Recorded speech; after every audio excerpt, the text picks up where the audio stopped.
Hello friends, myself Manoj Jaglan. Welcome to my channel Jaglan academy. हमारा आज का टॉपिक है ह्यूमन ब्लड। सबसे पहले हम आपको ये बताएंगे कि ब्लड क्या होता है।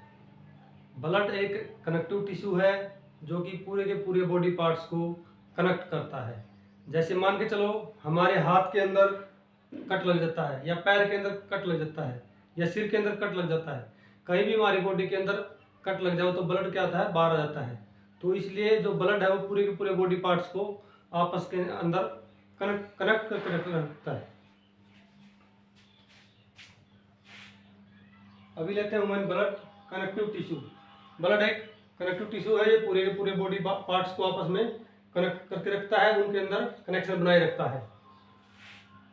एक एवरेज अडल्ट के अंदर, जैसे एक नॉर्मल ह्यूमन बींग्स है, उसके अंदर जो ब्लड होता है वो 6.8 लीटर होता है। किसी के अंदर ये कम भी हो सकता है, किसी के अंदर ये ज़्यादा भी हो सकता है, लेकिन जो एवरेज जो ह्यूमन बींग होता है उसके अंदर ये ब्लड 6 से 8 लीटर 6.8 लीटर होता है। अगर पीएच वैल्यू देखी जाए तो वो बेसिक होती है, जो कि 7.4 होती है। पीएच वैल्यू होती है 7, जिसकी जो वैल्यू पीएच वैल्यू होती है उसको बोलते हैं न्यूट्रल। 7 से कम होती है उसको बोलते हैं एसिडिक, और जिसकी 7 से ज़्यादा होती है उसको बोलते हैं बेसिक। तो ब्लड की जो पीएच वैल्यू होती है वो होती है बेसिक। ट्रांसपोर्ट ब्लड क्या करता है, पूरे के पूरे बॉडी के अंदर ट्रांसपोर्ट का काम करता है। जैसे ये क्या करता है, बॉडी के अंदर ऑक्सीजन की सप्लाई करता है, न्यूट्रिएंट्स की सप्लाई करता है, प्रोटीन्स की सप्लाई करता है, विटामिन की सप्लाई करता है, हार्मोन्स की सप्लाई करता है। तो क्या हुआ, इसका मतलब क्या हुआ कि ब्लड क्या करता है, हमारे लिए, हमारी बॉडी के लिए क्या करता है, ये ट्रांसपोर्ट का काम करता है। डिफेंसिव पर्पज, जैसे हमारे ब्लड के अंदर क्या होता है, डब्ल्यूबीसी होती है। डब्ल्यूबीसी क्या काम करती है, ये इम्यूनिटी का काम करती है। जैसे हमारे बाहर से कोई बैक्टीरिया या वायरस हमारी बॉडी के अंदर घुस जाता है तो डब्ल्यूबीसी क्या करती है, उसको किल कर देती है। ये था ब्लड का बेसिक। अभी बताते हैं हम आपको ब्लड के पार्ट, प्लाज्मा, आरबीसी, डब्ल्यूबीसी और प्लेटलेट्स के बारे में हम आप लोगों को बताएंगे। तो सबसे पहले लेते हैं प्लाज्मा। प्लाज्मा जो होता है वो ब्लड के अंदर 55% होता है। इस 55% में से, टोटल ब्लड का 55% क्या होता है, प्लाज्मा। और इस 55% में से जो वाटर और जो प्रोटीन होता है, वाटर होता है वो 99% होता है, और 6 से 8% होता है वो होता है प्रोटीन। इसके बाद में जो इलेक्ट्रोलाइट्स होते हैं, जैसे कि सोडियम, पोटासियम क्लोराइड, ठीक है, ये क्या होते हैं, ये 1% होते हैं। न्यूट्रिएंट्स इसके अंदर होते हैं, ग्लूकोज होते हैं और अमीनो एसिड होता है। ग्लूकोज क्या करता है, एनर्जी देता है, और अमीनो एसिड क्या होता है, एक प्रकार का एंजाइम होता है, और ये केमिकल रिएक्शन के अंदर हमारी मदद करता है। उसके बाद हार्मोन्स होते हैं, कोर्टिसोल और थायरोक्सिन, इसमें 2 हार्मोन पाए जाते हैं। किसके अंदर, प्लाज्मा के अंदर।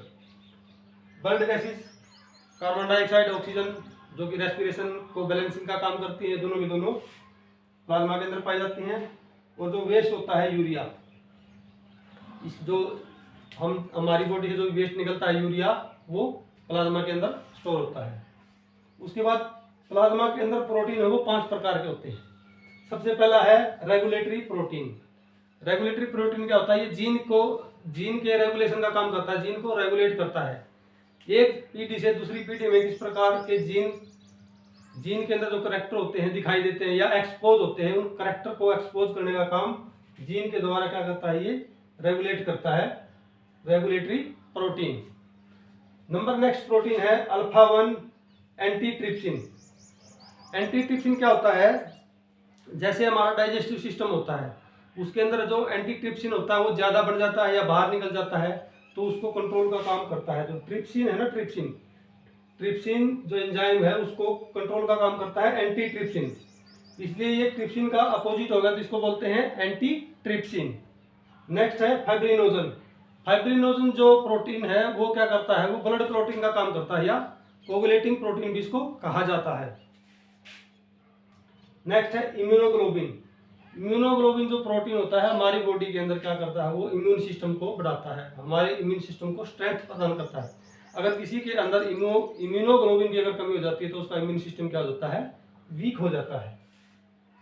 और नंबर 5 है एल्ब्यूमिन। एल्ब्यूमिन क्या करता है, ऑस्मोटिक प्रेशर को बैलेंस करता है या क्रिएट करता है। जैसे मान के चलो सेल के अंदर से जो इसेंशियल सब्सटेंस है वो सेल को अंदर लेने हैं या वेस्ट को बाहर निकालता है, तो इसी ऑस्मोटिक प्रेशर की द्वारा ही उसको एक्सचेंज किया जाता है सब्सटेंसेस का, सेल से बाहर और अंदर। तो एल्ब्यूमिन क्या करता है, ये ऑस्मोटिक प्रेशर क्रिएट करता है। ये था हमारा प्लाज्मा। अभी लेते हैं हम आरबीसी। आरबीसी का मतलब है रेड ब्लड सेल, इनको लाल रक्त कणिकाएं भी बोलते हैं। इनका दूसरा नाम है रिथ्रोसाइट्स। रिथ्रो का मतलब होता है रेड और साइट्स का मतलब होता है सेल या कोशिकाएं, इसलिए इनको लाल रक्त कणिकाएं भी इनको कहा जाता है। इनकी जो परसेंटेज है ब्लड के अंदर वो 41% होती है, और प्लाज्मा की ब्लड के अंदर परसेंटेज कितनी होती है, 55%, और आरबीसी की कितनी होती है, 41%।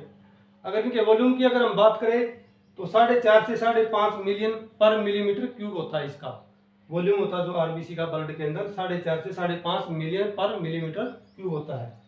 अगर लाइफ स्पान की इसकी बात की जाए तो आरबीसी की जो लाइफ होती है वो 120 दिन होती है। 120 दिन के बाद ये डिस्ट्रॉय होती है। तो ये बनती कहाँ है, जो आरबीसी बनती है बोन मैरो के अंदर, और डिस्ट्रॉय कहाँ हो जाती है, स्प्लीन के अंदर जाकर के ये डिस्ट्रॉय हो जाती है या मर जाती है।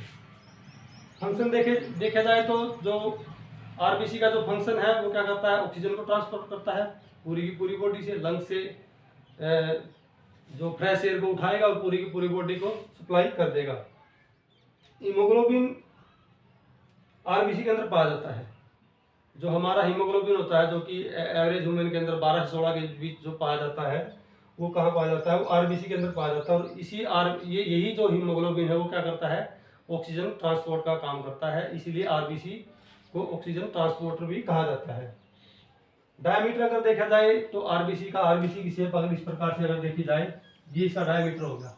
अगर डायमीटर देखा जाए तो इसका डायमीटर 7 माइक्रोमीटर होता है, और इसकी जो थिकनेस है वो थिकनेस होती है 2 micrometer.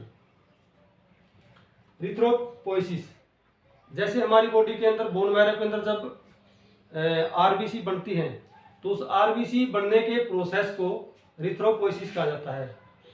रिथ्रोपोइसिस is called formation of RBC in bone marrow. And finally nucleus RBC के अंदर एब्सेंट पाया जाता है।